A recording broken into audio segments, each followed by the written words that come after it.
Sincèrement, il y a des journalistes que nous devons respecter. Il y a des journalistes que nous devons respecter. Écoutez-moi ce chef-d'œuvre. Regardez. Mais permettez-moi maintenant de revenir à la guerre américano-israélienne contre l'Iran. Nous sommes au 15e jour de la trêve, officiellement prolongée par le président américain, et personne ne sait ce que signifie cette période qui a été fixée comme plafond. A déclaré la porte-parole de la Maison-Blanche qu'aucun plafond n'a encore été fixé pour la fin ou la prolongation de la trêve.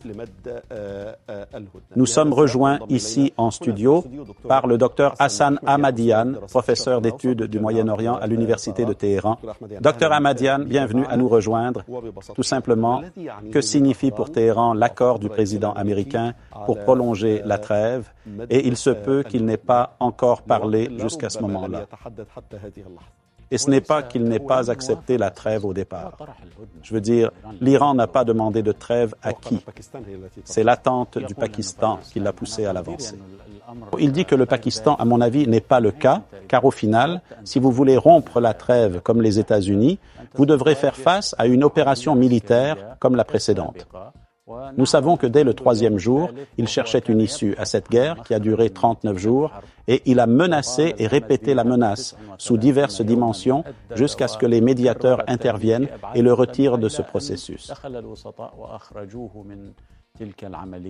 C'est ce qui le décourage et le pousse à prolonger la trêve. Sinon, il n'y a pas de demande iranienne et je ne pense pas que les Pakistanais l'aient déjà faite, mais c'est une issue. C'est-à-dire, Trump passe son temps à mentir et à mentir en vain et en vain sur les réseaux sociaux et dire que c'est l'Iran qui demande une trêve, que c'est l'Iran qui ne peut plus supporter, c'est l'Iran qui est complètement attaqué, les mesquines, il faut pitié. Et pourtant, c'est vous qui êtes en ce moment dans une merde. C'est-à-dire, vous êtes mis dans un bourbier qui ne peut...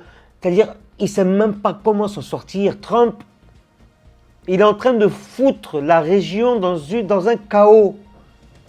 Juste parce qu'il n'aime pas dire que j'ai perdu. Vous imaginez un peu la gravité de ça?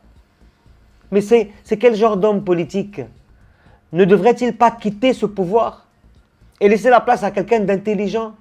Écoutez. Un autre récit est que le président américain se prépare peut-être à une grande opération militaire qui nécessite plus de temps et doit apporter du matériel militaire. Peut-être que ce qui arrive est un coup plus dur pour l'Iran. Est-ce celui-ci?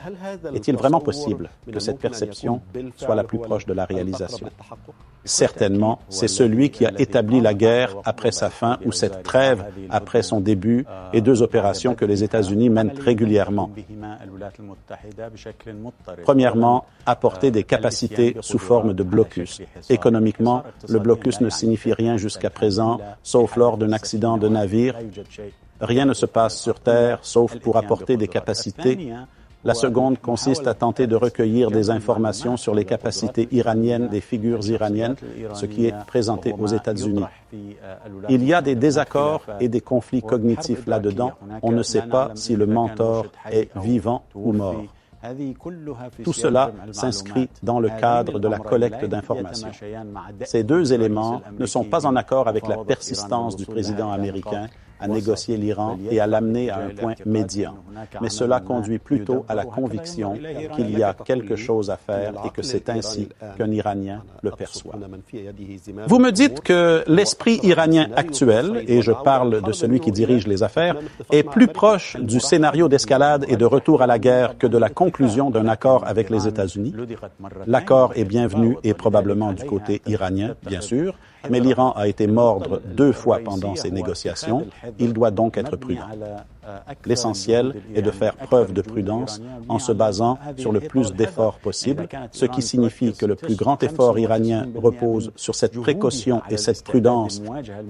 C'est-à-dire que si l'Iran concentre 95% de ses efforts sur la préparation de la prochaine confrontation, seulement 5% de la diplomatie est susceptible de s'en sortir ou souhaite qu'elle progresse.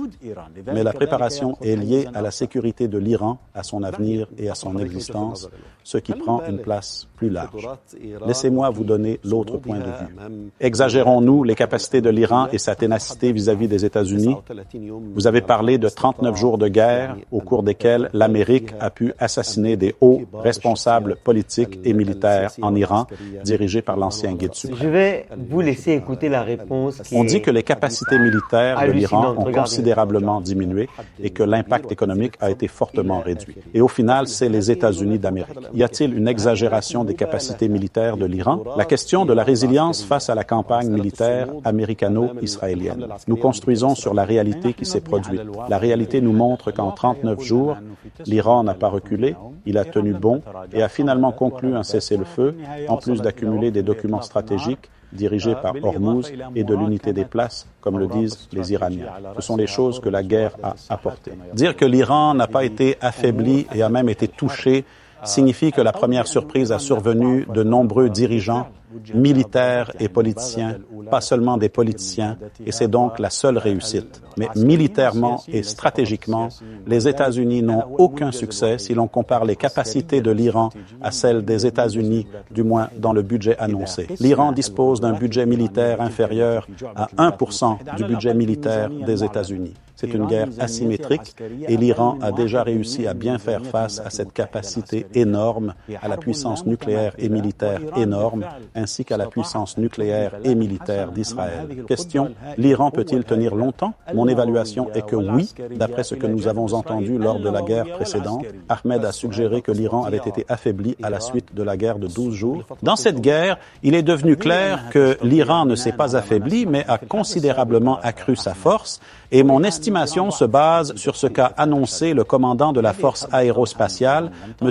Majid Moussavi, qui repose sur les piliers de la puissance militaire iranienne, le programme des missiles et le programme des drones. Il affirme que nos industries ne se sont pas arrêtées pendant la guerre et se sont multipliées après la guerre, ce qui est naturel. Cela signifie que vous êtes un pays cible parmi les forces les plus puissantes du monde militairement, donc vous devez vous préparer, sinon votre pays disparaîtra. Je veux dire, permettez-moi, que veut l'Iran pour parvenir à un accord? Je veux dire, l'Iran, depuis 47 ans, il ne veut pas d'armes nucléaires et il existe une fatwa religieuse dans ce contexte qui interdit même la possession d'armes nucléaires. Elle dit qu'elle ne veut aucun mal pour la région de la part de Dieu. Il faut absolument coopérer avec les pays de la région. Qu'est-ce qui fait que l'Iran ne fait pas un pas en arrière? Qu'est-ce qui fait que l'Iran ne remettra pas son uranium enrichi tant qu'il ne veut pas d'armes nucléaires? Non, il veut reculer, mais avancer. Excusez-moi. Cela recule également sur certains moyens, montrant que la flexibilité est nécessaire.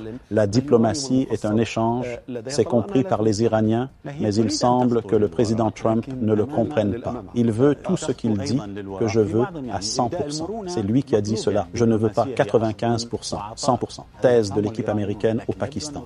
Maintenant, nous savons ce qu'elles sont. Ils veulent tout et n'offrent rien à l'Iran. Ils disent là que les sanctions seront levées si Dieu le veut. Cela signifie que cela sera laissé aux négociations futures. Ils n'offrent rien à l'Iran. Mais comment l'Iran perçoit-il cette approche aujourd'hui? Il la considère du point de vue de la dernière décennie. Laissons l'histoire. L'Iran a assuré une grande partie de son indépendance dans son programme nucléaire. Elle a été exclue du reste du monde en termes d'intensité de contrôle et de réduction de leur enrichissement afin de parvenir à un compromis. Qu'a-t-il accompli? Des sanctions économiques appliquées à toutes les dimensions de son économie et des menaces ayant atteint 2 guerres sont imposées au pays. Par conséquent, cette intransigeance est le produit de l'intransigeance américaine et de cette avidité américaine. Parce que l'Iran est faible, nous devons en couper beaucoup. L'Iran dit non, nous sommes indépendants. L'axe d'Ahmad dans la vision iranienne est que l'indépendance du pays a été visée pendant 47 ans jusqu'à aujourd'hui,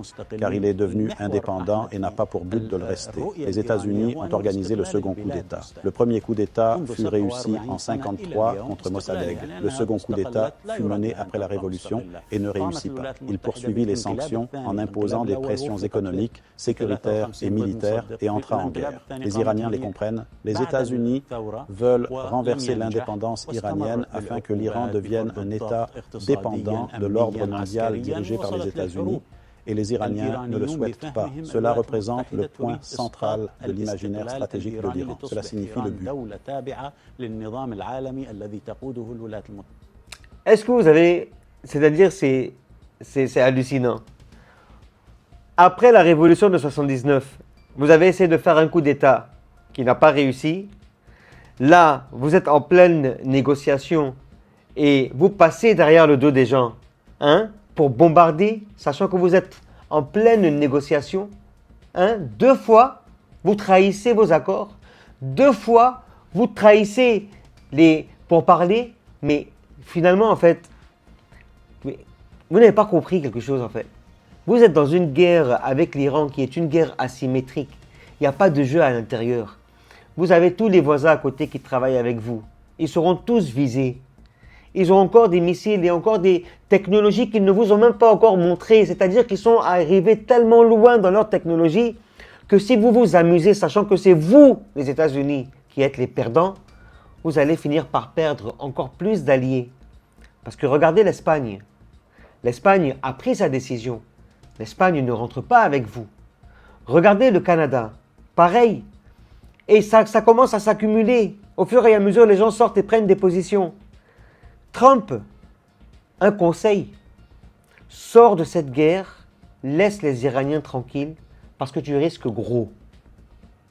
Si vous êtes d'accord avec moi, mettez-le en commentaire. Dites-moi ce que vous pensez. Je vous dis toujours que ça m'intéresse. Vos commentaires me parlent, tout simplement. Likez, partagez et merci d'être arrivé jusqu'à la fin car ça permet à YouTube de dire à son algorithme de partager encore plus cette vidéo. Salam.